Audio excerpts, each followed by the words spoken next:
जैसे ही रोजा खुलेगा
Okay, ladies and gentlemen, I welcome you back for a quick update. Okay, ladies and gentlemen, I welcome you back.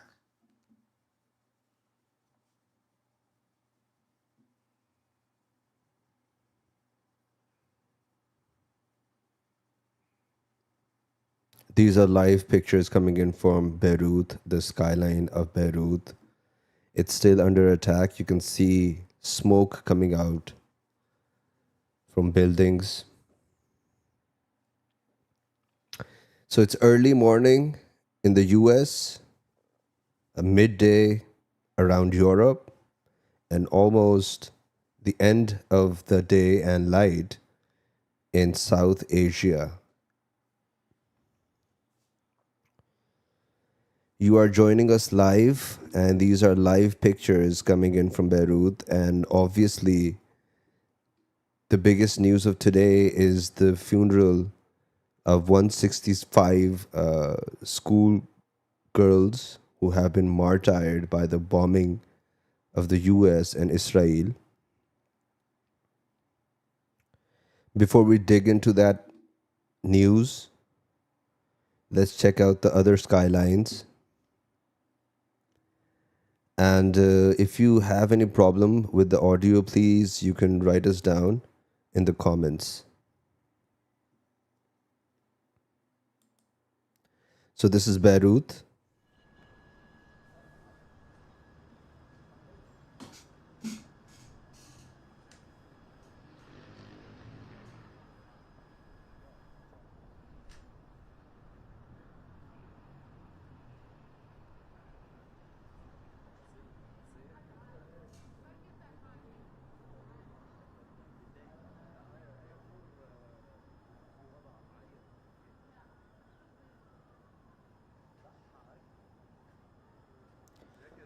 Thank you, Jack Frost.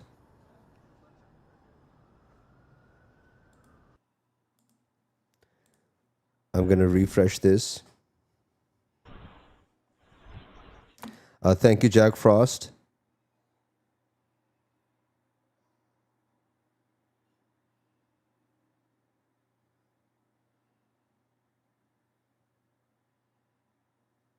Oh, no, I did not. We can just add that into our list.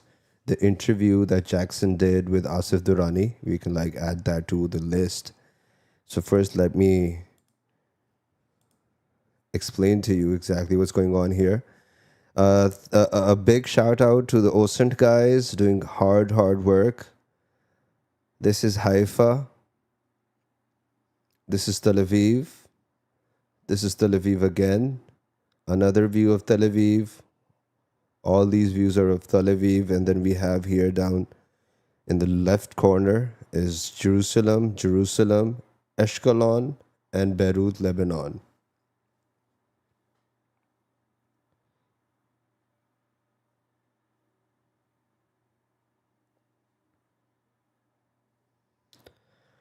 So, Lebanon is currently still undergoing attack coming from Israel.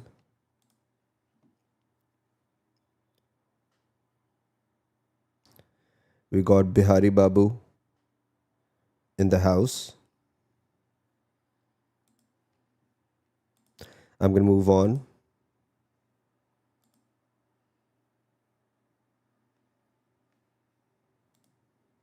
We had this CGTN live link. Here it is. I'm going to pump up the volume. Involved in the initial strikes on Iran by the US and Israel. That decision was deliberate. We believe that the best way forward for the region and for the world is a negotiated settlement. President Trump has expressed his disagreement with our decision not to get involved in the initial strikes. But it is my duty to judge what is in Britain's national interest. That is what I've done, and I stand by it. We do have news on him. We're going to add that too. We're going to move on really quick. Another picture is live feed. Let me refresh this.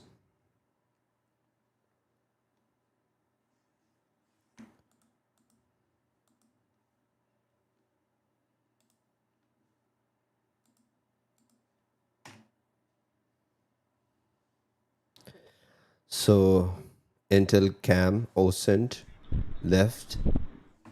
On the left is, top left is Tel Aviv, North Israel on the right, Haifa, Beirut, Ben Gurion Airport, Haifa, South Israel, and Tehran is currently offline. I'm going to pump up the volume for a bit.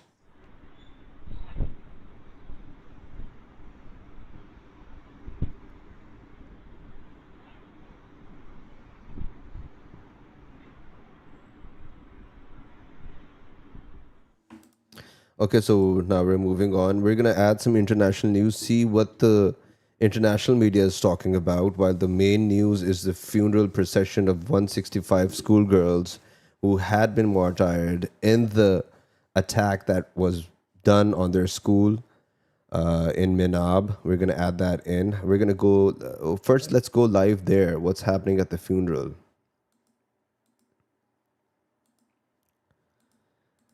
So this is said to be live pictures coming in from the funeral. I'm going to refresh this and pump up some volume.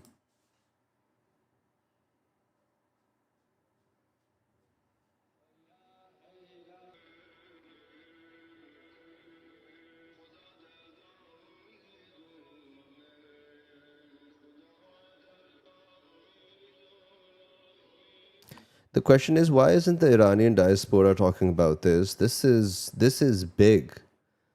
These are like 165 Malalas at one time.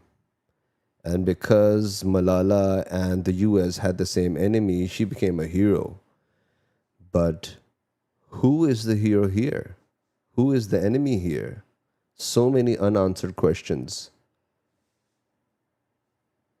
So the governor of California did ask the people of the US for accountability on what happened, and he said that inquiry should be done on how this school was attacked.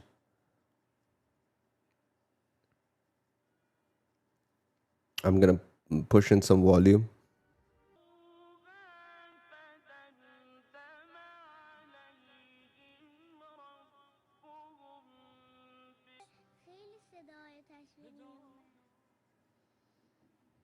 So let's check out the stories, how this story was covered by international media. First of all, I couldn't find this story. I tried my level best to get the best reports out, but it was so difficult to find this story. Although, look at the number. Look at the number of school going girls killed, but not able to find the story online. Amazing.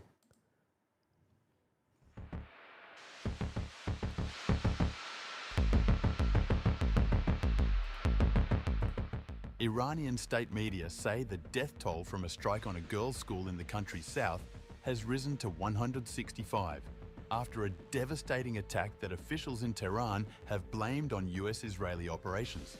The blast hit the Shajara Tayyebe school in the southern town of Minab, leaving classrooms in ruins and sparking frantic rescue efforts. Israel's military said it was not aware of any strikes in the area, while the US military said it was still looking into the reports, offering no confirmation of involvement. Iran's state-run Ayana news agency quoted a local prosecutor as saying another 96 people were wounded, warning that the toll could climb further as more victims succumbed to their injuries.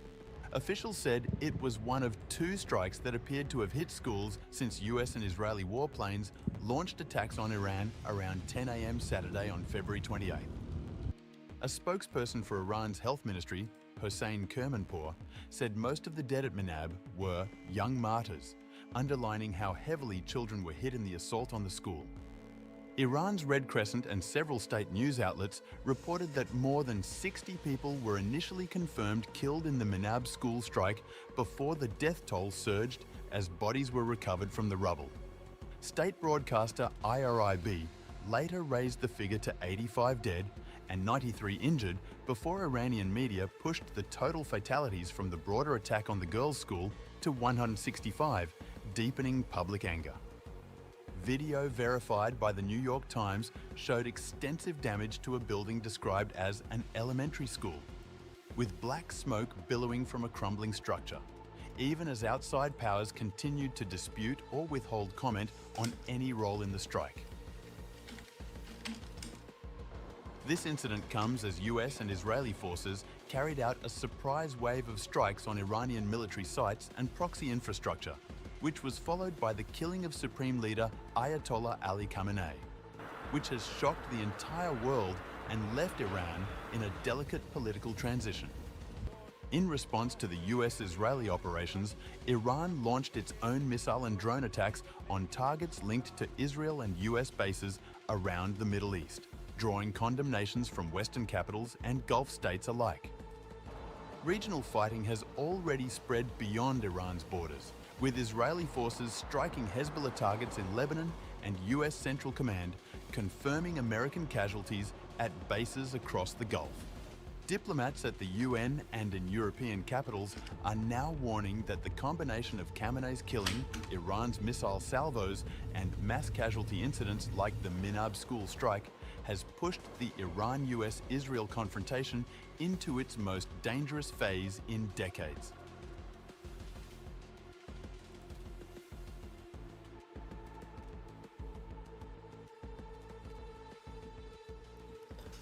That was APT. That was APT. We're going to move on.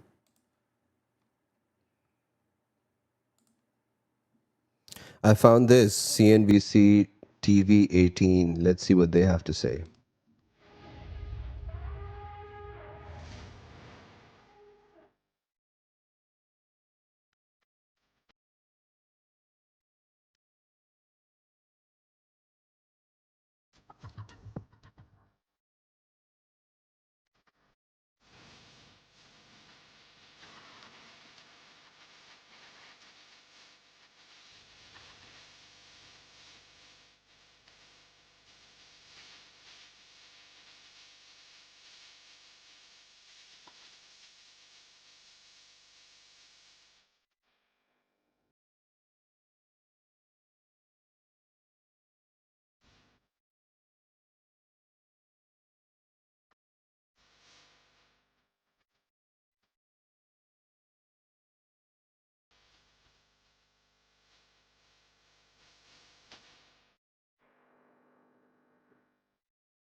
We're going to move on to the next report on the same issue. This is DW. فرهنگی هم خب اینجا مدرسه است ما تقریبا 12 تا همکار فرهنگی اینجا بودن که حتی ما دیشب با هم بودیم برای مراسم افطار کنار هم بودیم و واقعا الان نبودنشون رو داریم احساس میکنیم.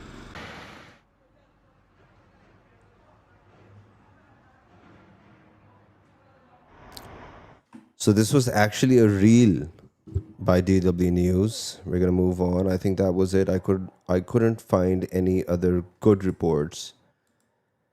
So let's move on to what international media is saying and doing. This is Al Jazeera Live. Let me just refresh the link. 20 million people. It's not a typical Middle Eastern dictatorship that it's holding on the weapons and imposing its wills on people. Yes, there is a growing public frustration and there is a growing public discontent with the regime. However, it still has. We're trying to find any news of the schoolgirls on international media live. So that was Al Jazeera. We're moving on to France 24 English. I'm going to just refresh this link and see what's going on. I think they're going through an ad. We're going to stop this right here. Move on to TRT World. I'm going to refresh this as well. They've already called up 110,000 reservists so far. Some of them were deployed to the occupied West Bank, as the occupied West Bank has been sealed off ever since Israel war jointly with the U.S. and Iran began Saturday morning.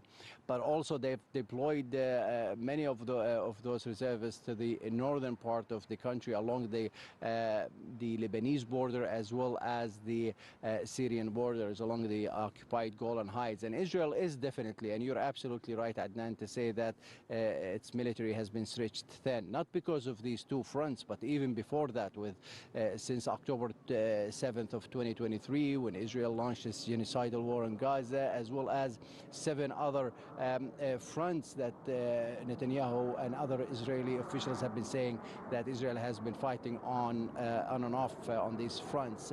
So this means that Israeli aircrafts and fighter jets like the one flying over us here may not be targeting Iran, may be targeting the capital Beirut and the southern suburb of Al-Dahiya or southern Lebanon or elsewhere. Well, Beirut is still under attack. So we're going to move on to Euro News English. See what they're up to. I just refreshed the link.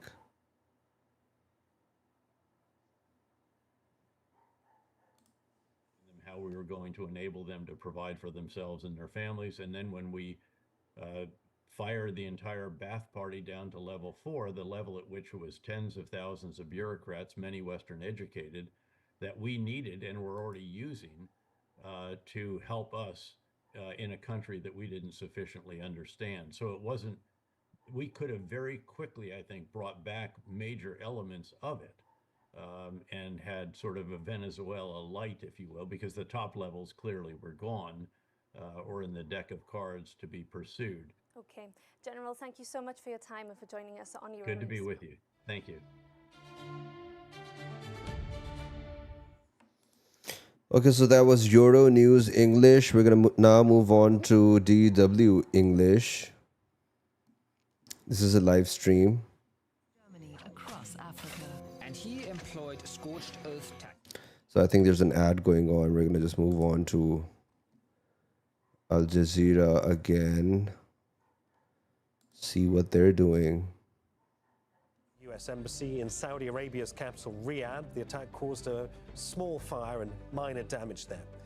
Meanwhile, the U.S. State Department has ordered the departure of non-emergency government personnel. We will give you a rundown of the news. This is Sky News Live. I'm going to try to see. Refresh this. Okay, the link has been taken down. Here it is live again. So it's just the skyline of Beirut. You can see three spots where smoke is coming out of. I'm going to just close that.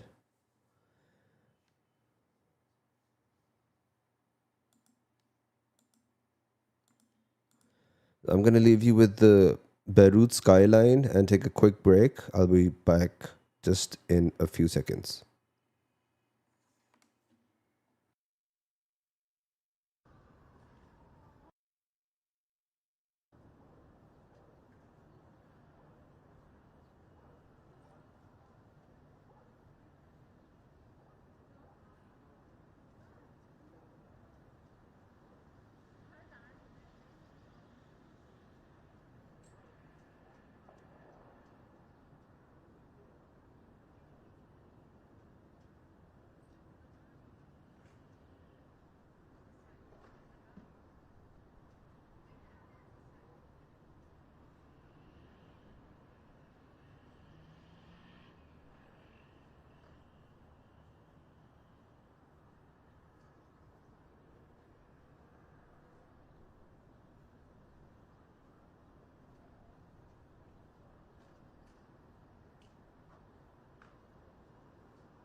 I'm going to quickly read out some comments. Jack Frost says that Starmer is in trouble.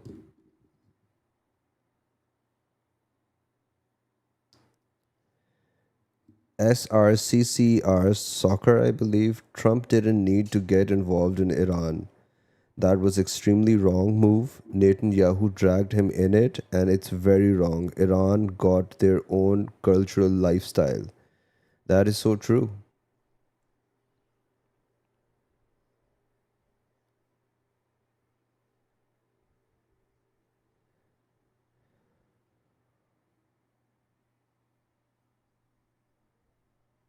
So we've got Bloggington Blakey.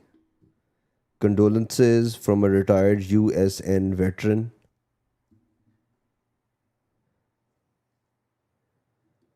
Jack Frost says one of the heaviest losses to the West, 3 jet downed within the opening days. That is true. We're just going to give you a rundown of the major news that happened during the last 12 hours.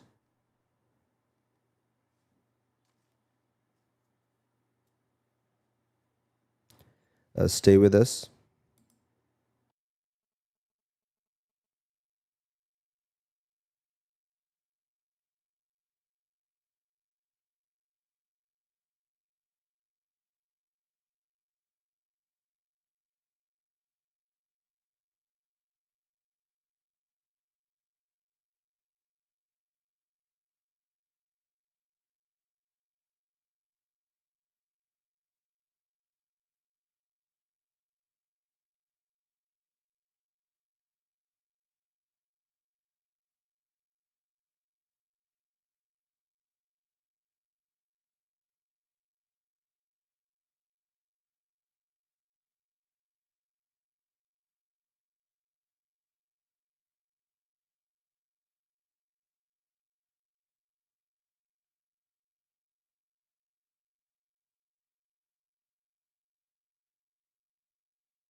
Okay, so we're back. I'm going to give you a rundown of the news quickly. The biggest news of the last 12 hours. Saudi Arab's American embassy in Saudi Arab had been attacked late in the night, early in the morning. 6 US soldiers have been killed till now, and 3 jets have been downed. The strait is closed, but the US says that it's closed partially. We're going to look in that too. We're going to go and look into the radars of the flight and the cargo ship radars. Stick with us. So Canada and other countries have issued advisories to their citizens asking them to flee from Dubai. And they say that they know that the airport is closed and they advise them to move on car out of Dubai. So this is how it looks like. Till now, Iran's 130 cities in Iran have been attacked. In response, Netanyahu's office also was bombarded. Lebanon's attack is still on, as you can see on the right side of the screen.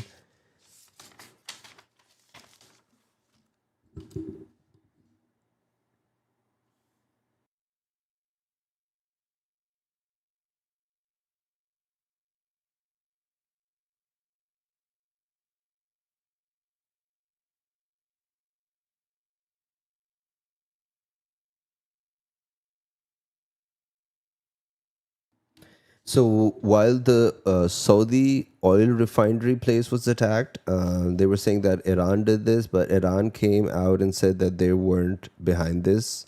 Iran did not do it. And Tucker Carlson just gave a breaking news that Saudi Arab and other GCC countries have arrested Mossad agents who were trying to set these places on fire.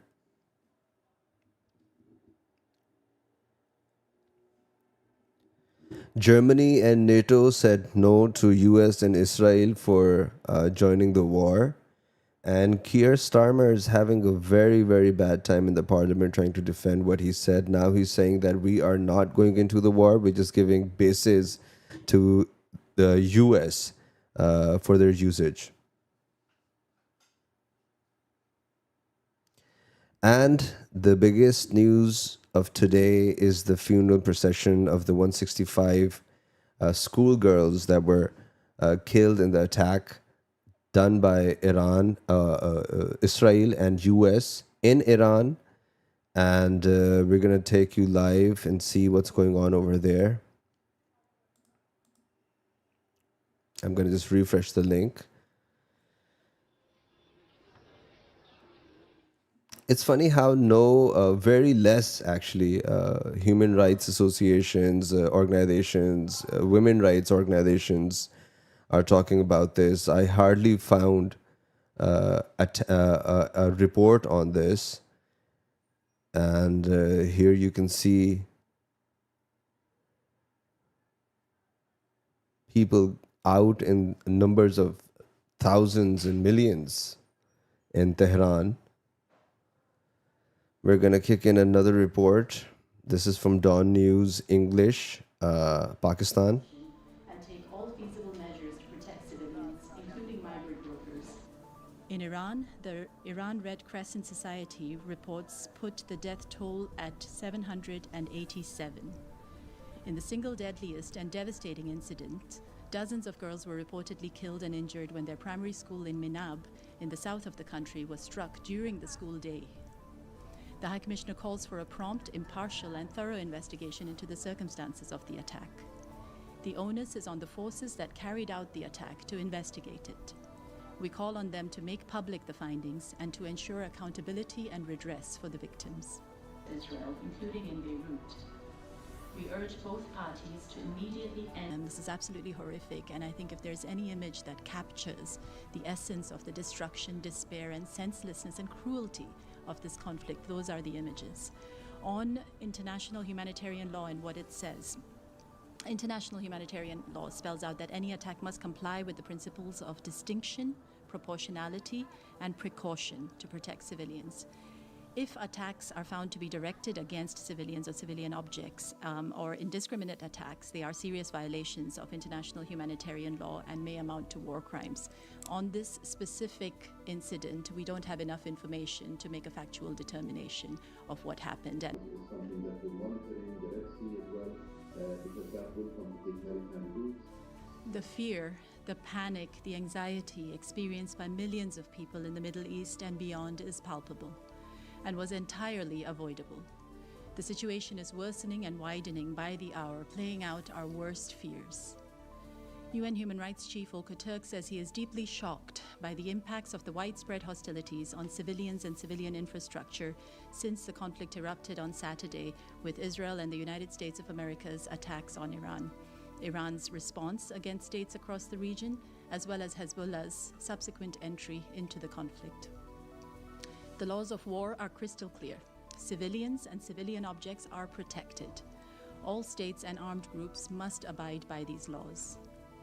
The High Commissioner calls on all parties to exercise maximum restraint, prevent further escalation, and take all feasible measures to protect civilians, including migrant workers, as well as critical infrastructure. I think that they've got a pilot press release always ready. These words are so familiar. They've been said a gazillion times. Nothing comes up. Immediately end this major escalation in violence and to return to the agreed ceasefire. Reports say there have been civilian casualties and damage to civilian infrastructure and significant redisplacement as a result of the Israeli strikes in the south of Lebanon and in the southern suburbs of Beirut. UN agency with presence in Tehran and other You guys stick with us. We're going to check out the flight radar in a while and then the cargo ship radar as well. across parts of southern Lebanon, the Bekaa and southern suburbs of Beirut. After Israel issued evacuation warnings to the residents of more than 53 Lebanese villages and intense airstrikes across all three parts of Lebanon. As of yesterday, the conservative estimates suggest that nearly 30,000 people were hosted and registered at collective shelters. Many more slept in their cars on the side of roads or were still stuck in traffic jams on the roads leaving the south to Beirut. Iran hosts 1.6 million. Okay, we're going to go on to Twitter now. First, let's check out the flight radar, what they're saying.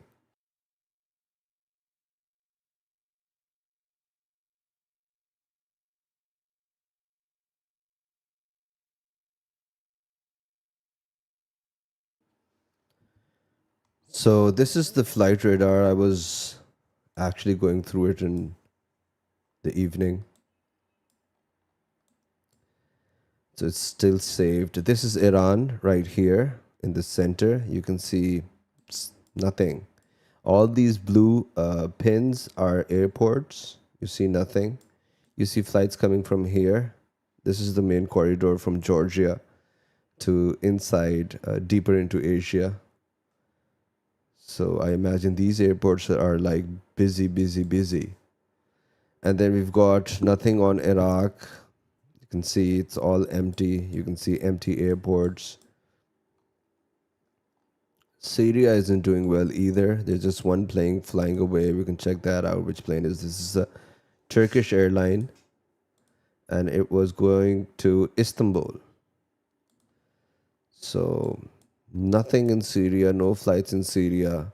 Lebanon is completely empty. We were watching the skyline of Beirut. You know how it's going there. So we've got a few planes coming in. Israel, check these ones. This is Air Force One. Okay.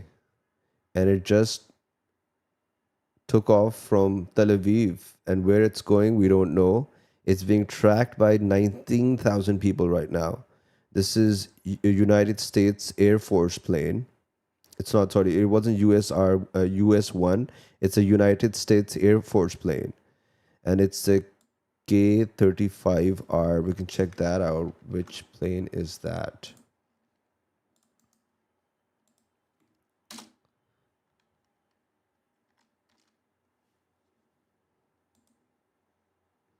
So this is the plane. This looks like a... Yep. It's a refueling plane. So the operation might be underway if these planes are over here. And you can actually see the track of this plane. It took off from here. Sorry, it took off from here. And then it's like flying around this area. It just going around in circles. Okay, so these are live pictures of US Air Force planes. This is a refueling plane. And this is another one. This is going to Tel Aviv. That one looks like a... It took off from Cyprus and it's going to Tel Aviv. You're going to click on the other one, the last third one.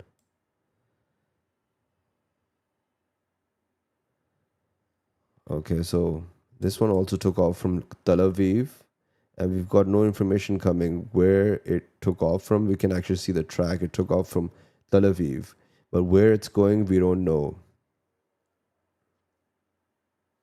So we've got live pictures coming in from this airfield of Israel, and these are some 3 very, very suspicious planes.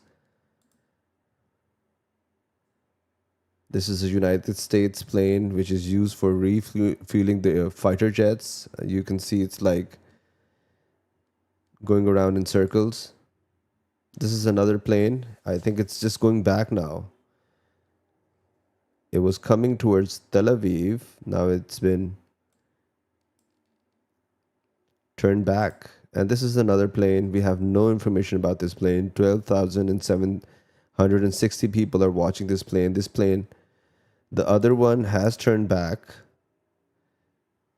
It's coming back. This one, it doesn't even have a name on it. It's a 737. Taking off from Tel Aviv. Don't know where it's going. We're going to keep an eye on that. And this is Jordan. Jordan's airport. I think planes are getting ready to take off. This one is the Royal Jordanian airplane. Wow. So the royal family is about to leave or something. It's taking off from Benghazi.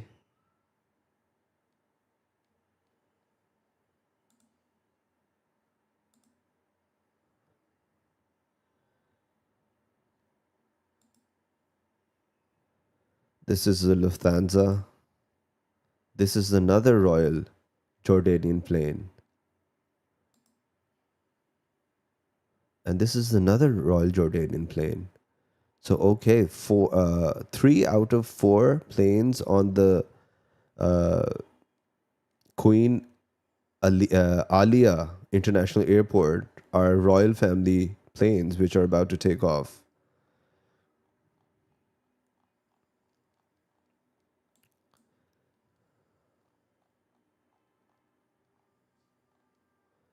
Gonna check this one. So most of the planes, we can't see their destination. The planes that are flying at this time in war, we can't see their, most of them, we can't see their destinations. We can see where they're coming from. So these are just commercial flights. So in the morning, I was checking out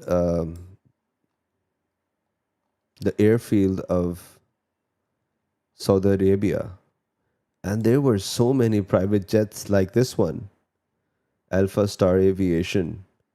It took off from Riyadh, it's going to Oslo.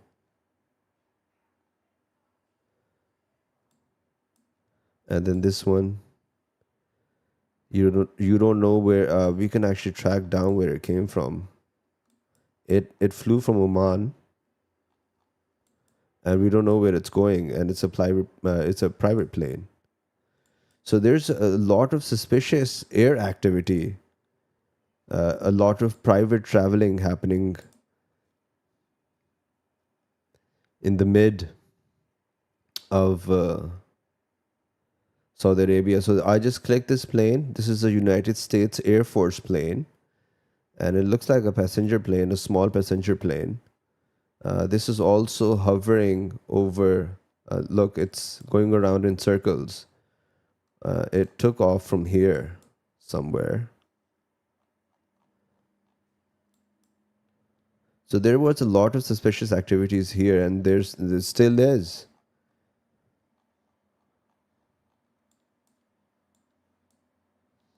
Check out this little plane. This is a private owner. He took off from Sharjah. There you are. This is the flight.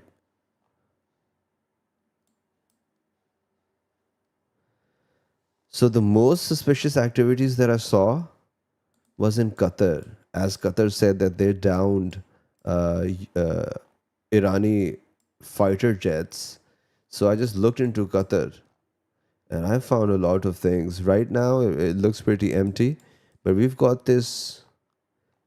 It looks like a quadcopter, and look what it's doing. Check out the track of this. It flew off from here somewhere.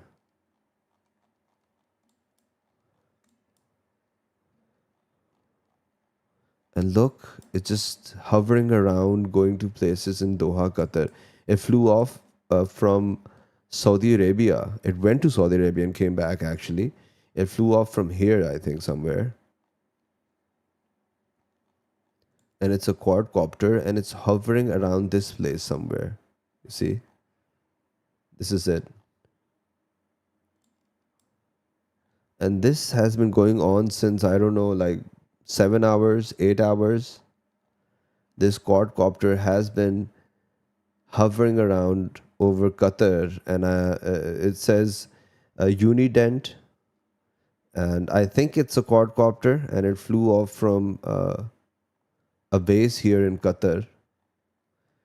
It's going towards downtown Qatar. It comes back, but this is the place where it's like hovering around. Anyone who knows this place, you can like comment. Let us know why this place is important. This place looks very important for this quadcopter. And then this was Doha's international airport. I saw fighter jets taking off from here. I think we're going to see them again. Let's just wait. Because Qatar said that they shot down Irani jets, and Irani jets came from here, across the water. This is Iran.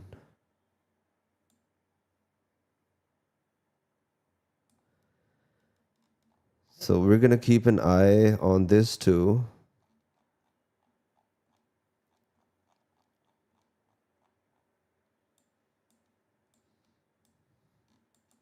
Let's check on the...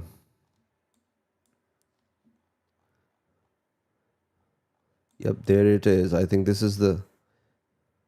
No, this is... Yep, this is the fuel refiller. It's still hovering around over Tel Aviv. This just means that the air raid is underway.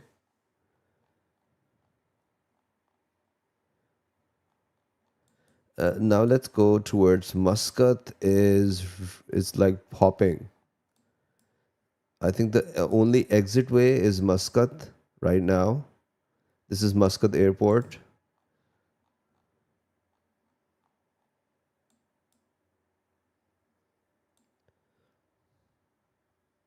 This is UAE. This is Abu Dhabi. All the three airports. Abu Dhabi is totally clean. No airplanes at all. This one plane, it doesn't show anything about this plane. And it says that it just took off from here somewhere. This is a small runway. This is the only plane over here. We see two other planes. This is Air Arabia coming in. Okay, this is the Emirates airline. So this is the Dubai airport. We can check. So only planes leaving from Dubai.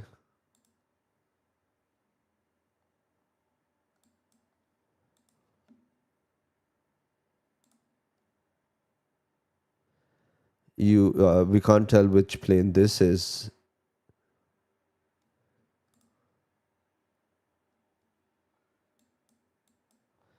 So this is how the airfield of UAE looks like. We're gonna go on. This is Qatar back again. So we see a plane here. Let's check this out. It says it's a private owner, and it just took off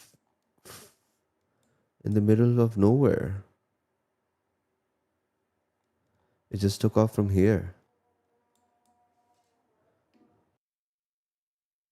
Yes, we see this jet. You see this jet? This is the Qatar airport, and this jet just came online. It says the Amiri Air Force.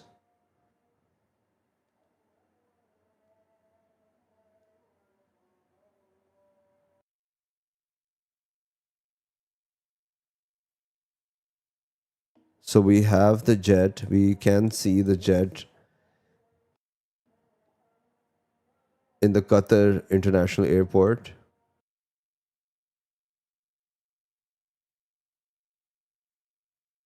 And here your quadcopter is. Check out its route. And it went till here somewhere. Look, in the middle of the ocean. It took a few rounds here and it went back into Qatar. It also went to Saudi Arabia. Here. And came back from here. Some sort of an industrial area.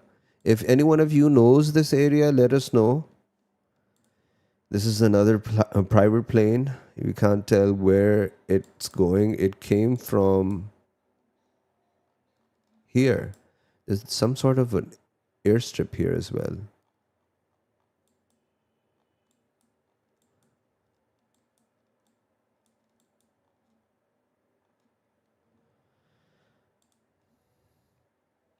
Another private plane.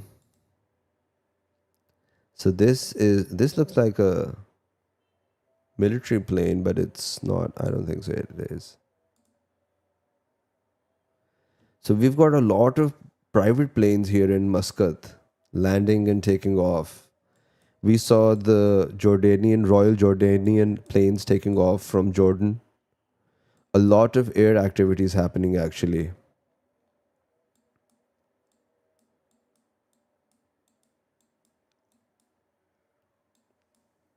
So all the air activities is either happening from Muscat, few from Dubai, and then the rest is actually private planes just roaming around going somewhere.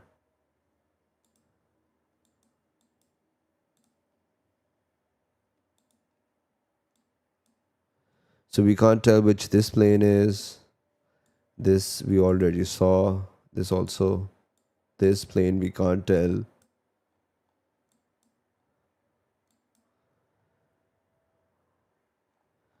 We saw Qatar's airport.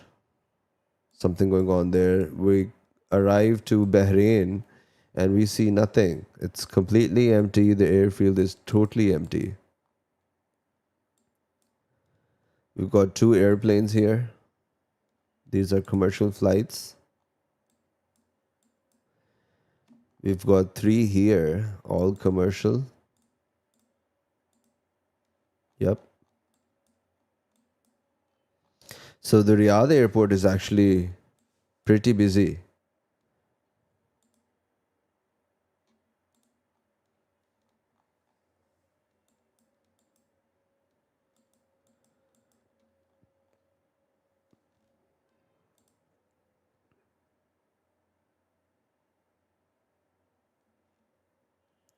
So there's another private plane going to Muscat from Istanbul.